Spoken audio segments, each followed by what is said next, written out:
আসসালামু আলাইকুম। কি আসসালামু আলাইকুম? আপনাদের কি কোনো ন্যূনতম জ্ঞান নেই? সময় নেই, অসময় নেই, এসে বিরক্ত করতেছেন। আমার মনে হয় আপনারা সবচাইতে ফালতু লোক। গিয়ে কোনো কাজ কাম খুঁজেন। আসছে সালাম দিতে। আসসালামু আলাইকুম। এখনো নির্লজ্জের মতো দাঁড়ায় আছেন কেন? যান। ইন্নাল্লাহা মাস সাবিরিন, ইন্নাল্লাহা মাস সাবিরিন, ইন্নাল্লাহা মাস সাবিরিন।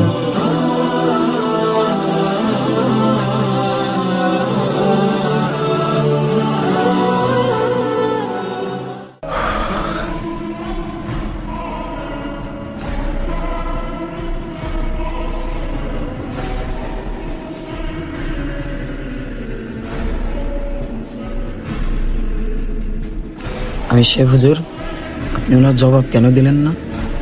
আপনার বলার দরকার ছিল তাবলিগ কোনো ফালতু লোকের কাজ না। সারা দেশে আপনার 10টা রেস্টুরেন্ট আছে, 20 বিঘা জমির উপরে আপনার একটা ফ্যাক্টরি আছে, এছাড়াও আপনার প্রপার বিজনেস আছে। সেলিম ভাইয়ের কথাই বলতেন, উনি তো একজন MBBS ডাক্তার। বললে উনি হয়তো বুঝতে পারতো তাবলিগ কোনোভাবেই ফালতু লোকের কাজ না। নাহিদ ভাই, আমি যদি তাকে টাকা দিয়ে ইমপ্রেস করতে চাইতাম তাহলে হয়তো তার ভিতরে আল্লাহর দিন পৌঁছাইতো না, বা দিনের ভালোবাসা ঢুকতো না।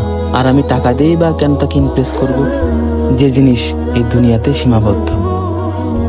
সে আমাকে ধাক্কা দিয়েছে, ছোট বড় কথা শুনিয়েছে, আমি কিন্তু ধৈর্য ধারণ করেছি শুধুমাত্র আল্লাহর জন্য, আল্লাহর খুশির জন্য।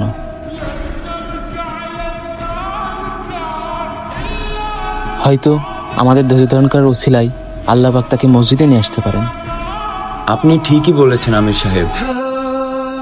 আমির সাহেব, আপনার ধৈর্য আমাকে বাধ্য করেছে মসজিদে আসার জন্য।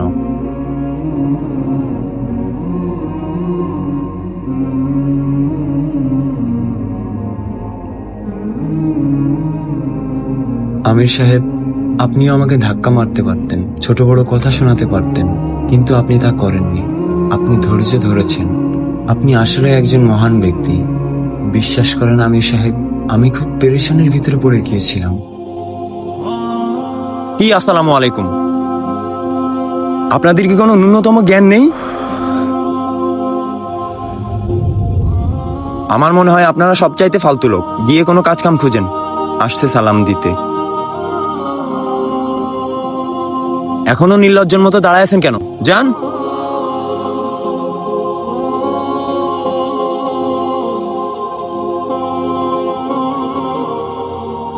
তারপর থেকে আমি আপনাদেরকে খুঁজতে থাকি, আর খুঁজতে খুঁজতে মসজিদে চলে আসি। এই খুব সুন্দর দিন আমিও শিখতে চাই।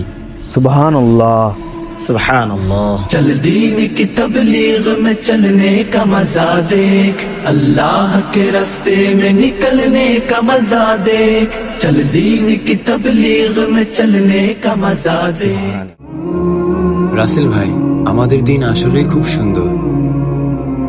ওই দিন একটা জিনিস আমি শিখেছি, যে জিনিস মানুষ ধৈর্য ধরে হাসিল করতে পারে, সেই জিনিস টাকা অথবা পৃথিবীর কোনো কিছু দিয়ে সম্ভব না। কোরআনে অনেকবারই বলা হয়েছে ধৈর্য ধারণ করার কথা। তাই কেউ যদি আপনাকে অপমান করে, ধৈর্য ধরুন। কেউ যদি আপনার গায়ে হাত তুলে, ধৈর্য ধরুন। কেউ